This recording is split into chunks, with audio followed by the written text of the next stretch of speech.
శాంతం పద్మాసనస్థం శశిధరమకుటం పంచవక్త్రం త్రినేత్రం శూలం వజ్రం చ ఖడ్గం పరశుమభయదం దక్షభాగే వహంతం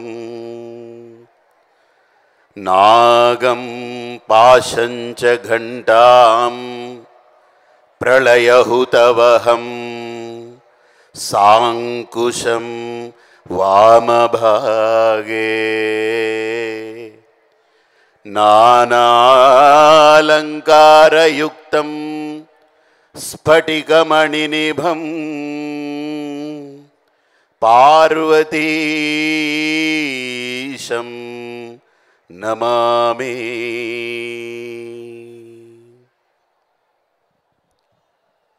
కొద్దిగా అందరూ మౌనంగా ఉంటే, అంటే ఇక్కడ మనుషులు ఉన్నారా అని అనుమానించేలాగా అందరం మౌనంగా ఉందాం.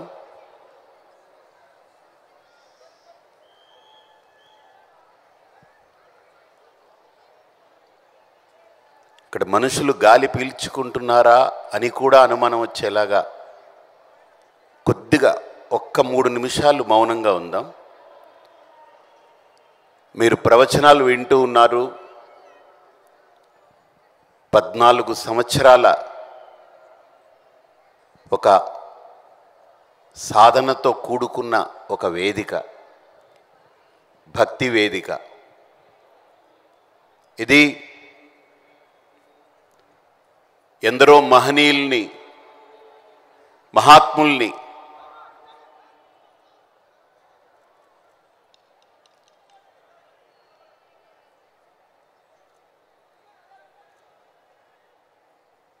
బాబు మీరు అరవకండి, కార్యకర్తలు మీరు అరవక్కర్లు, వాళ్ళు కూర్చుంటారు, వదిలి.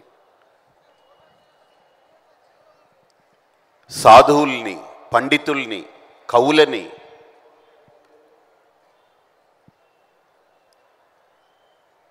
మారుమూల ప్రాంతాల్లో ఉన్నటువంటి దేవాలయాల్లో కొలువై ఉన్న దేవతల్ని ఒక వేదికపై 14 సంవత్సరాలుగా చేరువ చేస్తున్నటువంటి, ప్రధానంగా భక్తి టీవీ, ఎన్టీవీ, అలాగనే రమాదేవి గారి మానస పుత్రికైన వనితా టీవీ,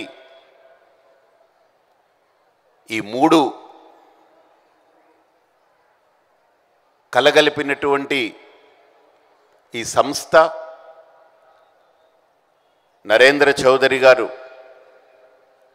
రమాదేవి, అలానే వారి పాప, ఒకే కుమార్తె రచన, వీళ్ళందరి ఆలోచన, వీళ్ళందరి కార్యదీక్షతో ఈ 14 సంవత్సరాలు కొనసాగింది.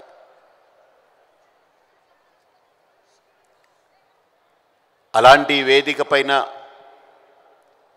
ఈరోజు మీరు ఇన్ని కార్తీక మాసాలు చూశారు, ఇన్ని దీపోత్సవాలు చూశారు. కానీ ఒక చిన్న మాట చెప్తాను. మనందరం ఈరోజు రాగలుగుతున్నాం, చేతులతో దీపారాధన చేస్తున్నాం, నోటితో భజన చేస్తున్నాం, కళ్ళతో చూడగలుగుతున్నాం. కానీ ఒక మహానుభావుడు ఒక మాట అన్నాడు, భగవంతుడా, నా జీవితంలో ఒక రోజు వస్తుంది, ఆ రోజు నా చేత్తో పైకి లేపి నీకు పూలు వేయగలనో లేదో, నా కాళ్ళతో నడిచొచ్చి నీ దగ్గరికి రాగలనో లేనో, నా కళ్ళు నిన్ను చూడగలుగుతాయో లేవో, నా చెవులు నీ నామాన్ని వినగలుగుతుందో లేదో, నా నోరు ఒక్కసారి నీ మాటని, నీ మంత్రాన్ని ఉచ్చరించగలుగుతుందో లేదో, నా శరీరంలో నవనాడులు నీకు నమస్కరించడానికి సహకరిస్తుందో లేదో, అసలు నేను లేచి నిలబడగలనో లేదో, అసలు నా ఊపిరి గట్టిగా పీల్చుకొని విడిచిపెట్టగలనో లేదో, ఆ ఘట్టం వచ్చేటప్పుడు నాకేం కనపడదు కదా. అప్పుడు నిన్ను ఎలా ప్రార్థించాలి? నోరు పని చెయ్యదు, చేతులు పైకి లేవవు, కాళ్ళు నడవలేవు, చెవులు వినపడదు, కళ్ళు కనపడవు, నమస్కరించలేను, నిలబడలేను, కూర్చోలేను. ఆ ఘడియ ఒకటి వస్తుంది కదా, మనం కనుక కొన్ని సంవత్సరాలు బ్రతికితే అది ఏదో ఒక ఆఖరి గడియ వస్తుంది. కానీ మనం ఇన్ని సంవత్సరాలు చేసినటువంటి ఇదంతా కూడా ఒక ప్రధానమైన అంశమైతే ఆ ఆఖరి గడియ, భగవద్గీతలో కూడా శ్రీకృష్ణుడు అంటాడు, ఆ ఘడియలో స్మరించగలిగితేనే అది స్మరణ. ఆ ఘడియలో నువ్వు నాకు గుర్తుకొస్తే అది నాకు ముఖ్యం. కానీ ఆ ఘడియలో ఇవేవి పని చేయవు కదా. నా మనస్సు కూడా ఊగిసలాడుతూ ఉంటుంది, నా శరీరాన్ని వదిలిపెట్టి వెళ్ళిపోతున్నానని అది కూడా తపన పడుతూ ఉంటుంది. నాకు అప్పుడు ఎవరూ కనపడరు, ఏది వినపడదు. ఆ సమయంలో నిన్నే నేను పట్టుకోవాలంటే ఏం చేయాలి? ఆ ఘట్టంలో నిన్ను నేను వదిలిపెట్టకుండా ఉండాలంటే ఏం చేయాలి? ఏం చేయాలో మీకు తెలుసుకోవాలనుందా? మనం 99 సంవత్సరాల 11 నెలల 29 రోజులు పూజ చేసిన ఆ ఒక్కరోజు, ఆ గడియ, మనల్ని ఇక్కడి నుంచి తీసుకెళ్ళిపోయే గడియలో ఆయన్ని మరిచిపోతే ఎలా ఉంటుందని అంటే, పెళ్ళి అద్భుతంగా జరిగింది కానీ మంగళసూత్రం మరిచిపోయారన్నట్టు ఉంటుంది. పెళ్ళి చాలా బాగా జరిగింది కానీ మంగళసూత్రం కట్టడం మర్చిపోయారు హడావుడిలో అన్నట్టు. నేను ఎప్పుడు ఆ మాటకి చాలా గౌరవించా. ఆ ఒక్క గడియ నాకు కావాలి. ఇన్ని సంవత్సరాలు నేను చేశానో చేయలేదో, మర్చిపోయానో వదిలేస్తానో తెలీదు, కానీ ఆ ఒక్క గడియ మాత్రం నేను మిస్ అయితే నేను ఇక్కడ బ్రతికిన బ్రతుక్కి అర్థం ఉండదు. ఆ ఒక్క గడియ గురించి తెలుసుకోవాలనుందా? ఏం చేయాలని? ఆ ఒక్క గడియ వచ్చినప్పుడు ఏం చేయలేని పరిస్థితి. కానీ ఆ మహనీయుడు అన్నాడు, ఆ ఒక్క గడియ వచ్చేటప్పుడు ఎలా ఉండాలో మీకు ఒక్కసారి సాధన చేయిస్తా. నేను అది ప్రతిరోజు చేస్తాను, ఎందుకంటే ఏ రోజు ఆ గడియ వస్తుందో తెలియదు కదా. కాబట్టి మీరు కూడా ప్రతినిత్యము 1-2 నిమిషాలు ప్రవచనం చెప్పడం కంటే ఆ గడియ వచ్చినప్పుడు మనం ఏం చేయాలో దానికి ప్రిపేర్ అయితే, ఆ సన్నివేశం వచ్చినప్పుడు మనం అన్నీ సర్దుకొని వెళ్ళాల్సి వచ్చేటప్పుడు మనం ఎలా ఉండాలో అదొక్కసారి మనందరం అనుభూతి పొందే ప్రయత్నం చేస్తాం. అందరూ ప్రశాంతంగా కళ్ళు మూసుకుని కూర్చుని నేను చెప్పే ఆ 1-2 నిమిషాలు మీరు దృష్టి పెట్టండి. ఆ సమయంలో నాకు వేదం గుర్తుకు రాకపోవచ్చు, ఆ సమయంలో నాకు నామం గుర్తుకు రాకపోవచ్చు, ఆ సమయంలో నా పేరే నేను మర్చిపోవచ్చు. ఆ ఘట్టంలో నేనెవరో, నా ఉనికే నాకు అర్థం కాకుండా పోవచ్చు. కానీ ఆ ఘట్టంలో నిన్ను మాత్రం వదిలిపెట్టకూడదు. నేను లేకపోయినా పర్వాలేదు, నువ్వే ఉండాలి. నేనేమైపోయినా పర్వాలేదు, నువ్వు మాత్రమే ఉండాలి అని కోరుకునే ఆ భక్తికి నిర్వచనంగా 3 నిమిషాలు మీరు సమయం ఇస్తే, నాకు 3 నిమిషాలు అది మీకు చేయిస్తాను. ఇప్పుడు అది మీరు ప్రతినిత్యం 1 నిమిషం చేసుకున్నా, 3 నిమిషాలు చేసుకున్నా విడిచిపెట్టకుండా ఉదయం లేవగానే పళ్ళు తోమక్కర్లేదు, మనం లేచి ఎక్కడికి పరిగెట్టక్కర్లేదు. లేచిన వెంటనే మీరు కూర్చున్న ప్రదేశంలో ఆ 3 నిమిషాలు అలా ఉంటే ఆ గడియ వచ్చే సమయంలో కూడా మనం అలా ఉండడానికి అవకాశం ఉంటుంది. చేయగలమా? ఒకసారి చేతులు ఎత్తండి, వెనకాల దించేయి. 3 నిమిషాలు అందరూ మనం ఎలా కూర్చోవాలంటే, మనం విడిచిపెట్టే గాలి కూడా పక్క వాళ్ళకి వినపడని విధంగా మనం కూర్చోగలగాలి. అలా అని ఆపేసి కూర్చోకండి. హాయిగా అన్నిటినీ మర్చిపోండి. ఈ ప్రపంచాన్ని వదిలేయండి ఒక 3 నిమిషాలు. ఈ ప్రపంచం మనం ఉన్నా లేకపోయినా ఉంటుంది. ఇవన్నీ మనకు ఉన్నా లేకపోయినా ఈ వ్యవహారం నడుస్తూ ఉంటుంది. ఒక్క 3 నిమిషాలు అన్నిటినీ మర్చిపోయి మీరుగా అలా కూర్చుని ఒక్కసారి కళ్ళు మూసుకోండి. నేను ఒక మంత్రం చెప్తూ ఉంటాను, అది వింటూ ఆ పరమేశ్వరుణ్ణి స్మరిస్తూ మీ మనస్సుని నా మాటని వింటూ ఆ పరమాత్మ పాదాల దగ్గర అంకితం చేయండి. ఆ 3 నిమిషాలు అలవాటు చేసుకోండి. చాలా సింపుల్ అది. ఒకసారి అందరం కళ్ళు మూసుకుని కూర్చోండి.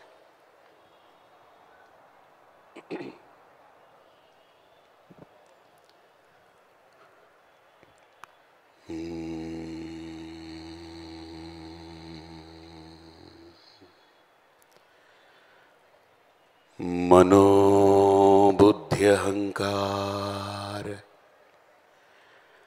చిత్తాని నాహం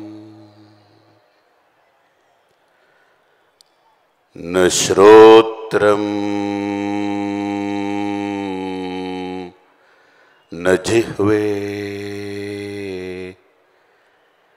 న చ ఘ్రాణనేత్రే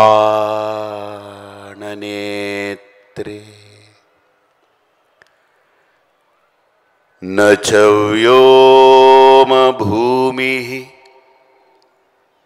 న తేజో న వాయుః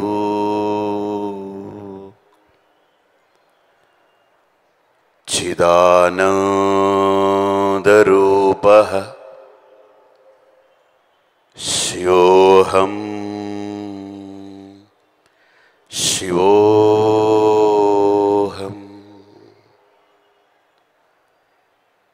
చిదానందరూపః శివోహం శివోహం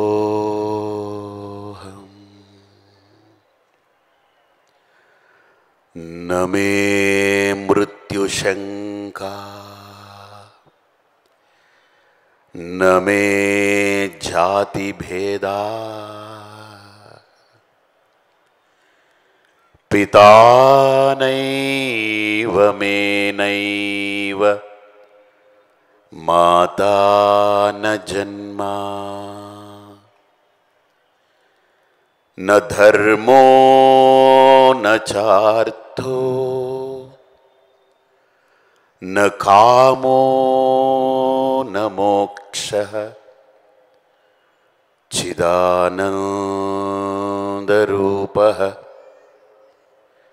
శివోహం శివోహం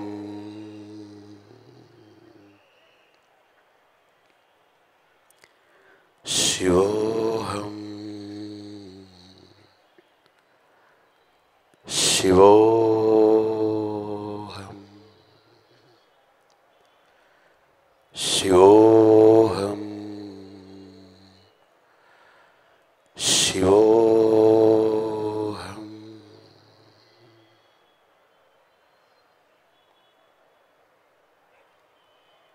ఒకసారి అందరూ కళ్ళు తెరవండి.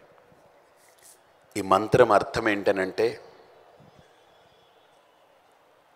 మనస్సు, బుద్ధి, నా ఆలోచనలు,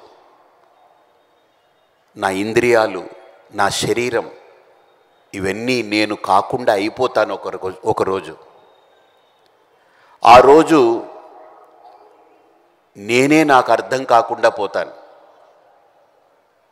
నన్ను నేను గుర్తు తెచ్చుకోవలసిన ఆఖరి ఘట్టంలో భగవంతుడా, నన్ను గుర్తు చేసుకోవడం కాకుండా నిన్ను మాత్రమే గుర్తించుకునేలా నన్ను అనుగ్రహించు అని ఆ పరమాత్ముణ్ణి, నాకు మృత్యు అంటే భయం లేదు, ఎందుకంటే నేను మరణిస్తే ఏమైపోతాను అనే అనుమానం లేదు. నమే మృత్యు శంక, ఎందుకంటే నా మృత్యు అనేది ఈ ప్రపంచం నుండి పరమాత్ముడి దగ్గరికి తీసుకురావడానికి అది ఒక సాధనంగా భావిస్తా. అంతేగాని నేను ఈ ప్రపంచాన్ని వదిలి వెళ్ళిపోతాననే భయం పడను నేను. హాయిగా ఇంతకాలం ఈ ప్రపంచంలో నన్ను ఉంచావు, ఇప్పుడు నీ దగ్గరికి తీసుకెళ్తున్నావని భావిస్తా. నమే జాతి భేద, నాకు ఏ జాతి, నేను ఏ కులము, ఏ మతము అవన్నీ నాకు సంబంధం లేదు. అవన్నీ భూమి మీద ఉన్నప్పుడు గొడవ గోల, అవన్నీ గందరగోళాలు. పితానైవ మేనైవ మాతాన జన్మ, బతికున్నంత దాకా ఆవిడ తల్లి అంటాను, ఈయన తండ్రి అంటాను, ఇది నా అక్క అంటాను, అన్న అంటాను. ప్రాణం పోయేటప్పుడు వాళ్ళు నా వెంట రారు, నేను వాళ్ళ గురించి వెయిట్ చేయలేను. న ధర్మో న చార్థో న కామో న మోక్ష. నాకు మా అమ్మ అంటే చాలా ప్రాణం. ఎందుకు ప్రాణం అంటే ఆవిడ కళ్ళు లేవు. ఇది ఎన్నో సందర్భాల్లో చెప్పాను. ఆవిడ నన్ను ఈ మార్గంలో ఎందుకు పెట్టిందనంటే ఇతని ద్వారా ఈ ప్రపంచానికి కళ్ళు తెప్పించొచ్చని ఆలోచన ఆవిడలో ఉండేది. అలాంటి ఒక తల్లి, ఆవిడికి ఆఖరి ఘట్టం వచ్చింది. ఆవిడ నాకు చెప్పింది, నువ్వు ఎక్కడికి వెళ్ళకు, ఉండగలవా నాతోటి అనింది. అమ్మ, 9 నెలలు నీ కడుపులో నన్ను పెట్టుకున్నావు కదా, 9 నెలలు అక్కడే నన్ను దాచుకున్నావు, భరించావు, కనీసం నీ కోసం ఆఖరి సందర్భంలో ఉండలేనా అన్న. ఆవిడతో నాకు అదృష్టం ఏంటనంటే ఆవిడ ఇంకొక 3 నెలల్లో పోతానని చెప్పింది. డాక్టర్లు అన్నారు 3 రోజుల్లో పోతుందన్నారు. ఆవిడ అనింది, నేను ఉత్తరాయణం రావాలి, అప్పుడే వెళ్ళాలి అనింది. అప్పటిదాకా ఎవరు ఏమీ చేయలేరు, నేను సంకల్పం నాకు దృఢంగా ఉందని. ఆవిడ 1,08,00,000 గాయత్రి జపం 4 పురస్చరణలు చేసింది. ఆవిడ అక్షర లక్ష పురస్చరణలు. అలాంటి ఒక గొప్ప వ్యక్తి తన మృత్యువుని తను దర్శించి, నాకు 3 నెలల తర్వాతనే వస్తుంది, ఏమీ నువ్వు గాబరా పడొద్దు అన్నారు. ఆ 3 నెలలు మా అమ్మతో బ్రతికే అద్భుతమైన అవకాశం ఏంటనంటే, 9 నెలలు కడుపులో బతికినప్పుడు నాకు తెలియలేదు మా అమ్మ ఈవిడ అని. ఏదో బతికేశాను. కానీ ఆవిడ్ని పంపేటప్పుడు 3 నెలలు మా అమ్మతో నేను ఆవిడకు ఒక అమ్మలా బ్రతకగలిగాను. నాకు అద్భుతమైన అవకాశం ఇచ్చింది. ఆవిడ దగ్గరుండి, ఆవిడతో పడుకుని, ఆవిడతో ముచ్చట్లు చెప్పి, ఆవిడతో ఆడుకుని. అక్కడున్న వాళ్ళు కొంతమంది అడిగారు, ఎందుకు స్వామి మీరు మీ అమ్మతో ఆడుకుంటున్నారంటే, నాకు ఎవ్వరూ తెలియనప్పుడు మా అమ్మే కదా పాపం ఆడుకుని నన్ను లాలించి పాలించి, ఎవరూ నన్ను పట్టించుకోరు, మా అమ్మే కదా రాత్రులు నిద్ర మానుకుని అన్నీ చేసింది. ఆవిడ కోసం ఒక 3 నెలలు మళ్ళీ ఆవిడకి నేను తిరిగి ఇవ్వలేనా? ఇది ఆవిడ నాకు ఇచ్చింది, నేను ఆవిడకి తిరిగి ఇవ్వలేనా? చాలామంది అంటారు తల్లి రుణం తీర్చుకోలేమని. అది అబద్ధం. అలా తీర్చుకోలేమని తీసుకెళ్ళి ఓల్డేజ్ హోమ్లో పడేయడం కాదు. తీర్చుకోవాలి, మన బాధ్యత. ఈ భూమి మీద ఎవడి రుణం తీర్చుకున్నా తీర్చుకోకపోయినా, మీరు ఎవరికి అప్పు పెట్టిపోయినా పాపమో పుణ్యమో తర్వాత సంగతి. కానీ తల్లికి మాత్రం గుర్తుపెట్టుకోండి, ఆ రుణం తీర్చుకుని తీరాలి. తీరుతుంది కూడా ఆ రుణం. ఎలాగా? మనం ఆవిడ ఆఖరి ఘట్టంలో ఆవిడికి ఒక తల్లిగా మనం ఉండగలిగితే, అది మగవాడే కావచ్చు, ఆడమ్మాయే కావచ్చు, ఆ తల్లికి మనం ఒక తల్లిగా నిలబడగలిగితే, ఆ తండ్రికి మనం ఒక తల్లిగా నిలబడగలిగితే, నా అదృష్టం మా నాన్నకి మా అమ్మకి నేను ఒక తల్లిగా నిలబడగలిగాను. వాళ్ళ నోటితో నోరారా ఒక మాట అన్నారు, మేము నీకు అమ్మా నాన్న కాదు, నువ్వే మాకు అమ్మా నాన్నవి. నీకు అమ్మా నాన్న అంటే మేమిద్దరం, కానీ మాకు అమ్మా నాన్న నువ్వు ఒక్కడివే అని చెప్పారు. ఇంతకంటే నాకేం కావాలి జీవితంలో? అలాంటి ఈ భక్తి వేదిక మీద నుంచి చెప్తున్నా. ఆయన నరేంద్ర చౌదరి గారు ఉన్నారు అక్కడ. వాళ్ళ అమ్మగారికి ఎన్నేళ్ళు అడగండి. ఆవిడ్ని ఇప్పటికీ ఆయన ఇంట్లో పెట్టుకుని, ఆ రమాదేవి కానీ ఆయన కానీ ఇప్పటికీ నేను రాగానే అడిగా, మీ అమ్మగారు ఎలా ఉన్నారని. పర్లేదండి, ఇబ్బంది లేదు, బాగానే ఉన్నారు. ఎంత 90 ఏళ్ళు ఉంటాయా చౌదరి గారు? 90 ఏళ్ళు ఉంటాయి. అంటే నేను ఎందుకు చెప్తానంటే, మనం తీర్చుకోవాలి ఆ రుణాన్ని. ఆ రుణం మనం తీర్చుకోకుండా ఈ భూమి నుంచి కదలొద్దు మీ కట్టె. అలాంటి తల్లితో అంత అనుబంధం ఉన్న ఆవిడ పిలిచి నాకు నోట్లో గంగతీర్థం పోయి అని చెప్పింది. గంగతీర్థం పోస్తున్నా, నా చెయ్యి పట్టుకుంది. సరిగ్గా ఉత్తరాయణం ప్రవేశించింది. ఆవిడ అలా చూస్తూ, కళ్ళు కనపడదు, ఏం చూసిందో ఏం కనపడిందో, చెయ్యి వదిలేసింది, ప్రాణం విడిచిపెట్టింది. ఆ సందర్భంలో అనిపించింది, నాకు అమ్మ లేరు, నాన్న లేరు, అన్న లేరు, తమ్ముళ్ళు లేరు, బంధువులు లేరు, దాయాదులు లేరు, ఏమీ లేదు.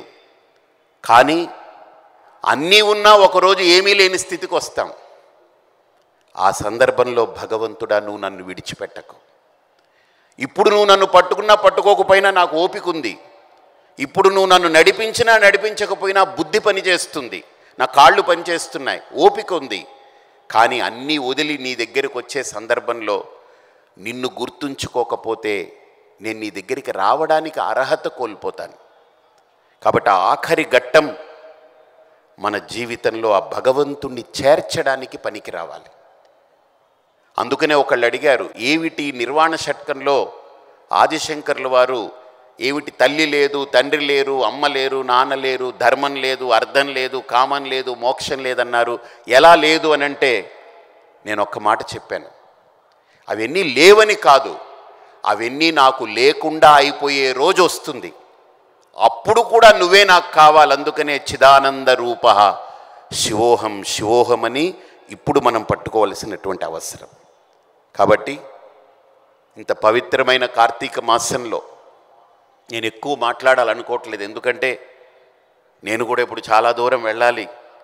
మీరు ఏదో నా మాట విని ఉచ్ఛ్వాస నిశ్వాసలు కూడా బిగబంధించి అలా కూర్చున్నారు. కాబట్టి మీ అందరికీ ఈ భక్తి టీవీ తరపున, భక్తి టీవీ సిబ్బంది ఇప్పుడు వాళ్ళు సంకల్పించారు, వాళ్ళు ఆలోచించారు, కానీ ఇంతమంది సిబ్బంది, ఇన్ని వందల మంది మీ అందరి కోసం ఏర్పాట్లు చేయడంలో నిమగ్నమై వాళ్ళు కూడా ఈ కార్యక్రమానికి నిలబడ్డ వాళ్ళకి, అలాగనే భక్తితో ఇక్కడికి విచ్చేసి 5:30కు వచ్చి ఉంటారు, ఇప్పుడు 10:30 అవుతా ఉంది. ఓ సినిమాలో ఇంతసేపు కూర్చోగలరా? ఎంత గొప్ప హీరోదైనా, ఎంత గొప్ప రాజకీయ నాయకుడు వచ్చినా 5 గంటలు కూర్చోగలరా? కూర్చోలేరు. పెద్ద రాజకీయ నాయకుడు వచ్చినా కూర్చోలేరు. ఒక గొప్ప సినిమా వాళ్ళు వచ్చినా మనం కూర్చోలేము 5 గంటలు. ఓ మంచి సినిమా అన్న 5 గంటలు కూర్చొని చూడలేం. కానీ అలాంటిది ఒక భక్తి అనేది 5 గంటలు కాదు, 50 గంటలైనా మనల్ని కూర్చోబెట్టగలిగే శక్తి ఒక భక్తికి మాత్రమే ఉంది. మిగతావన్నీ వినోదాత్మకమైన రంగాలు, ఆహ్లాదాన్ని ఇచ్చే రంగాలు, మనందరికీ మంచి పంచే రంగాలే. కానీ మనలో శక్తిని కలిగించి రగిలించి ఎన్ని గంటలైనా అలా నిలబెట్టుకోగలిగేటువంటి ఆ మంత్రం ఒక భక్తిలో ఉంది. అందుకనే మీరందరూ కూర్చుని ఈరోజు మంచిగా ఈ కార్యక్రమాలన్నీ ఆస్వాదించారు. మీ ఆస్వాదన రండి రండి రండి రావాలి, మిమ్మల్ని పిలుస్తున్నా, రండి. రమాదేవి రండమ్మ, రండి రండి రండి రండి ఒకసారి. ఈరోజు ఇంత కార్యక్రమాన్ని మీరు దర్శించి ఇంతమంది దేవత అనుగ్రహాన్ని పొంది బ్రాహ్మణుల యొక్క వేద మంత్ర ఉచ్చారణతో పునీతులమై దీపారాధన చేసి మీరింటికి ఏం పట్టుకెళ్తారు అని అంటే, ఈ భక్తి టీవీ వేదికగా ఒకటి మట్టుకు పట్టుకెళ్ళండి. అంటే టేక్ హోమ్ అని ఉంటుంది కదా, ఏదో ఒకటి పట్టుకెళ్ళాలి ఇంటికి. అదేది ఇక్కడ దొరికిన పూలో లేకపోతే దొరికినవన్నీ పట్టుకుపోవడం కాదు, ఈ వస్తువులు కాదు, మీరు ఇంటికి ఒక్కటి పట్టుకెళ్ళండి. ఒక్కటే నేను చెప్తాను, అంటే నాకేం మీరు డబ్బులు ఇవ్వక్కర్లేదు, వీళ్ళకేం డబ్బులు ఇవ్వక్కర్లేదు, ఏం చేయక్కర్లేదు. ఒక్కటి మర్చిపోకండి, ప్రతిరోజు ఉదయం లేవగానే 3 నిమిషాలు, ఎక్కువ వద్దు, 3 నిమిషాలు చిదానంద రూప శివోహం శివోహం, చిదానంద రూప శివోహం శివోహం, చిదానంద రూప శివోహం శివోహం 3 సార్లు చెప్పుకోండి చాలు. భగవంతుని ఇది కోరుకోండి. ఆఖరి ఘట్టం నా జీవితంలో వచ్చేటప్పుడు నేను అన్నీ మరిచిపోయినా, అన్నీ వదిలేసినా నువ్వు నా చేయి విడిచిపెట్టకు అని ప్రతిరోజు కోరుకోండి. ఒక్కసారి నాతో ఆ మంత్రం చెప్పండి. చిదానంద రూప శివోహం శివోహం, చిదానంద రూప శివోహం శివోహం, చిదానంద రూప శివోహం. కాబట్టి మీరందరూ ఆ నామాన్ని 3 సార్లు ప్రతిరోజు ఉదయం పెద్ద సమయం కూడా పట్టదు, దానికి ఖర్చు పెట్టక్కర్లేదు, పళ్ళు కూడా తోమక్కర్లేదు. ఎందుకంటే మనం లేచి కదిలాము అని అంటే మన మనస్సు నిలకడ ఉండదు. అందుకని మన మనస్సు కదిలే లోపే దేవుణ్ణి పట్టుకోవాలి. మనం ఒకసారి మన మనస్సు కదిలిన తర్వాత దేవుణ్ణి పట్టుకోవడం కష్టం. ఒక ఆయన నాతో పూజ చేస్తున్నప్పుడు కూర్చుని ఆయన, ఏమండి మీరు అరగంట సేపు పూజ చేస్తున్నారు, చాలా బాగా చేస్తున్నారు, ఎంత భక్తి అండి మీకు, మీరు అరగంట సేపు దేవుడి దగ్గర ఉన్నారు, కానీ దేవుడు మీలో ఎంతసేపు ఉన్నారు అని అడిగా. అబ్బాయి ఎక్కువ ఉండడండి, ఆయనకి స్థిరం తక్కువ అండి, వస్తుంటాడు పోతుంటాడు అన్నాడు ఆయన. చూడండి అతని భావన చూడండి. ఈయనేమో అరగంట దేవుడి దగ్గర స్థిరంగా ఉంటాడట, కానీ దేవుడు మాత్రం ఈయన లోపల స్థిరంగా ఉండడట. ఆయనకి స్థిరం తక్కువ, అప్పుడప్పుడు వస్తాడు పోతాడు, ఒక్కోసారి వచ్చినట్టు కూడా తెలియదు, ఒక్కోసారి పోయినట్టు తెలియదని. అంటే మన మనస్సు కదలిక మొదలు పెడితే దైవాన్ని మనం నిలుపుకోలేము. అందుకనే మీరు నేను స్నానం చేశానా, పళ్ళు తోమానా, ఇవన్నీ పక్కన పెట్టేయండి, అవన్నీ ఆ తత్వానికి అవసరం లేదు.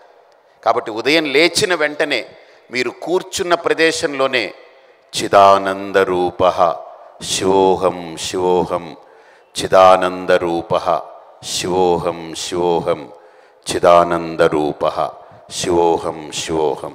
స్వస్తి.